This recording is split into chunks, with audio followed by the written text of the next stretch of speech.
Good afternoon, my name is Carter, and I would like to share some information about basic air compressors and pneumatic tools. This is just an introduction. If you'd like to know more, please leave a comment or a question below. You have two basic types of tanks and compressors.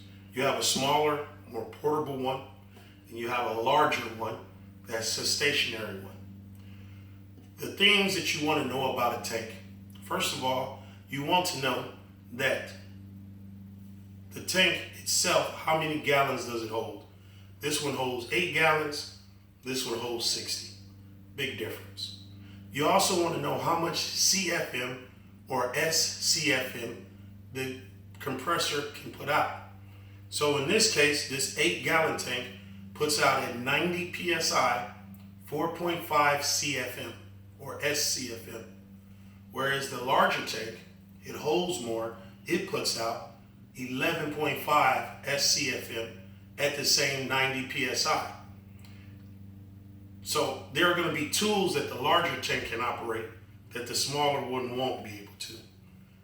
Number two, you want to know, the smaller tanks, they come with the regulators and they come with the gauges for the tank already on them. The larger tanks, you have to buy all of that separately. So just the numbers wise, for this tank, I had to buy approximately $100 worth of add-ons to be able to operate it the way that it needs to. The next thing I want to tell you is about your oil for your tools. As you'll see here, I have a gun, an impact wrench. What I always do is I put a couple of drops of oil on the inside of the air inlet, and I'll run it for 30 seconds before I use it. And then I'll run it and repeat that for 30 seconds after I've used it.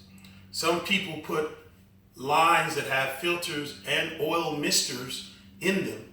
I don't believe in the oil mister because I have over 100 foot of hose. So it's kind of hard for that mist of oil to travel all of that distance. But that's a choice you can personally make. So let's review real quick. Two types of tanks. We talked about the size of the tanks, the CFM that it puts out. The horsepower is not as important. Also, we talked about the tools, the basic oil that has to go in the tools. Once again, this is just an introduction. So if you have any other questions or comments, please leave a brief one at the bottom and I'll do my best to get in touch with you. Until then, be safe, wear your eye, ear protection, and always have fun.